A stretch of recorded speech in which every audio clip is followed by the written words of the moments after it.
All things Mavs. Welcome into today's live edition of my NBA Mailbag, where I'm answering all of your questions. And hey, if I didn't get to your question today, you can hit me up on Twitter at Jimmy_Crowther, and I'll try to answer as many NBA questions as you have. Abstract Soldier, as my friend Mitchell Rins would say, get a picture, says, who will be one surprise rookie to watch out for? And he uses, of course, that hashtag NBA. That's a good question because I know a lot of these people want to know, hey, who's the rookie of the year? Who's the star rookies to watch out for? But the guys that nobody's really talking about, I'm going to give you a first-round guy, and I'm going to give you a second-round guy as well. And my first-round guy is the pick from the San Antonio Spurs, Devin Vassell out of Florida State. And yes, it's pronounced Vassell, not Vassell, as I was so mistakenly wrong about for so long. He was picked 11th in the draft. I had him top 10 on my board. I thought he could have possibly been a top 7 pick. And I think he was the best 3-and-D prospect in this draft, just purely based off the way he played at Florida State. And look, he has a bit of a funky shot. He kind of has that slingshot release where he brings it behind his head and then lets it go. But he shot the ball really well at FSU. He's a great athlete. And the most important part is that he plays for the Spurs.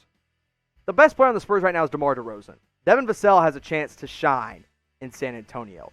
But let's talk about my second-round guy, because it's easy to break down the first-round guys. And maybe I'm cheating here because he was the first pick in the second round, but Tyrel Terry out of Stanford is going to be an absolute stud in the NBA. Now, let me say this.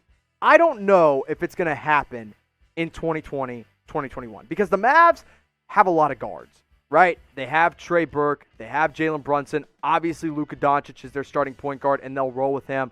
But when you need a three-point bucket or you need a smart point guard on the floor, Tyrel Terry is going to do that. He broke the record for basketball IQ testing during the combine. And when he was asked about it, he said, I thought it was pretty easy. I just took the test and I broke a record. That's why the kid went to Stanford, okay? He's a pretty smart dude, and that's going to make him a fan favorite and obviously a Rick Carlisle favorite as well. I'm excited about the prospect that is Tyrel Terry. I think there will be some games where, hey, he plays 15 minutes, he's on, the Mavs are blowing somebody out, and there's going to be games where he doesn't even suit up, and I think that's okay. But that's a guy I would watch out for this year. But which rookie are you the most excited about this season? Maybe it's somebody on your favorite team. Maybe it's somebody that nobody is talking about right now. There's a lot of under-the-radar guys that came out of this draft, and a lot of people that, some people may not know or aren't household names right now. So let me know in the comment section, which player coming out of that 2020 draft are you the most excited about this year?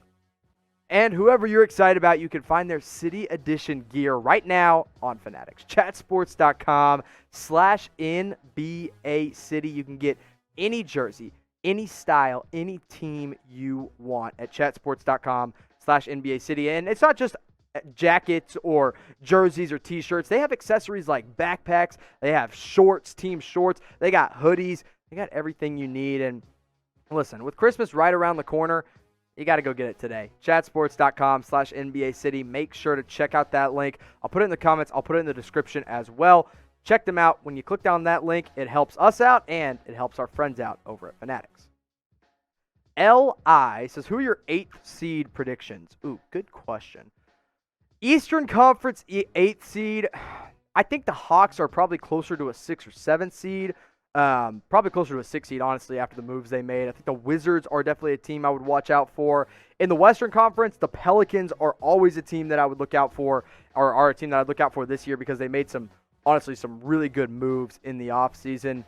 Another Eastern Conference 8 seed team, I'm just kind of checking out the standings right here from last year. Don't sleep on the Charlotte Hornets. They were 9th in the East last year. They took steps in the right direction. And, are they better than Orlando? They possibly could be, and that knocks a playoff team out right away. One more team for the Western Conference that I look at, I think it's going to be between probably 3 or 4 teams. Phoenix, New Orleans, and Memphis. I'd watch out for those 3 teams to get the 8th seed in the Western Conference.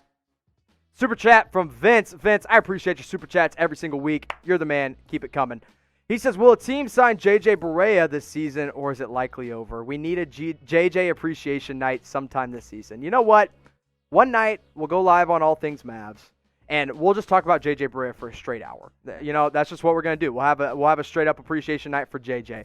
If a team wanted to sign him and he wants to go somewhere where he can just win, that team is probably the Los Angeles Clippers because they do need point guard depth, and it would be a good fit if they feel like he can still contribute. But if he wants to go somewhere he can just play, I mean, you're talking about sending him, him going off like Sacramento or something like that. I think a team will pick him up eventually because I do think he has a little bit left in the tank. I'm just not sure how many minutes he's going to get. And at the end of the day, he'll still be back in Dallas as a coach at some point in his career.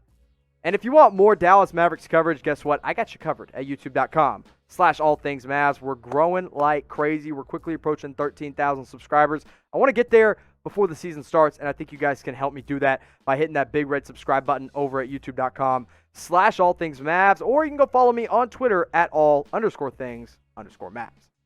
John Jr., first question of the day, says, who has the best young future between the Grizzlies, Pelicans, Thunder, the Mavs, or another team? Good question. And here's the reason I say the Dallas Mavericks, because when you have the best player, when you have a top 3 player in the NBA already, or a top 5, I should say, a top 5 player in the NBA already, and he's only 21 years old, how do you not have the best future? Plus, KP is only 25. Now, if KP doesn't remain healthy, you could make an argument for the Pelicans with Zion and Brandon Ingram being so young, the Grizzlies with John Morant, Jaren Jackson Jr., and the Thunder with basically every first-round draft pick over the next 16 years, it might as well be. But I'm going to go with the Dallas Mavericks because when you got Luka Doncic on board, until something changes with him, that's got the best young future, or best future, I should say, in the NBA. He and KP, that's a duo that is going to be, feared for years to come, not just in the Western Conference, but in the NBA. And I think their title window is just wide open for the Dallas Mavericks as long as Luka Doncic and KP both stay healthy. Chris Jones says, Dallas Mavericks as a 4th seed. Ooh, I like this question. Of course I like this question because I run our All Things Mavs YouTube channel. I think 4th is their ceiling because I think the Clippers, the Lakers, and the Nuggets are all going to end up being better than the Dallas Mavericks. I have them as a top 5 seed right now, but I think there are teams that could be better than them. I think the Utah Jazz is a team that could potentially jump them. For the Mavericks, it's all about being healthy. So you know what, Chris? I'm going to go ahead and give this one the thumbs up. I think the Dallas Mavericks will end up as a top 4 seed, and they will end up being the 4th seed in the Western Conference, assuming Luka Doncic takes another step in the right direction, and KP plays, 75% of their games. Also, one more thing, that defense, it needs to go up. They need to be better than 18th in the NBA. Tony Sarmiento says, what do you think about Kawhi Leonard going to Dallas next offseason if he decided not to stay, of course? No. It'd be a fun idea, and he would be a perfect fit in Dallas as that defensive wing the Mavs so desperately need.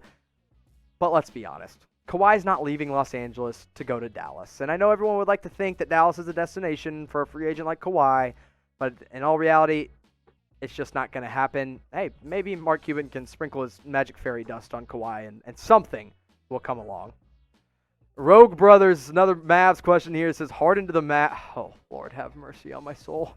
Harden to the Mavs for Tim Hardaway Jr., Dwight Powell, Dorian Finney-Smith, Maxi Kleber, 2 first-rounders, and a second-rounder. Rogue Brothers, I really appreciate your Dallas Mavericks question. The Rockets say no, first of all, because Hardaway's not a star, Dwight Powell's not a star, Maxi Kleber's not a star, and Dorian Finney-Smith is not a star. You're not going to trade 4 role players for 1 MVP candidate. And also, if you're a Mavs fan, I don't want James Harden on this team.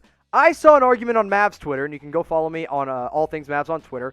I saw an argument saying I'd trade KP for Harden. No, I wouldn't. Chemistry matters and fit matters. I'm saying no. All right, I'm getting off my Dallas Mavericks tangent. No more, but go subscribe, youtube.com/allthingsmavs.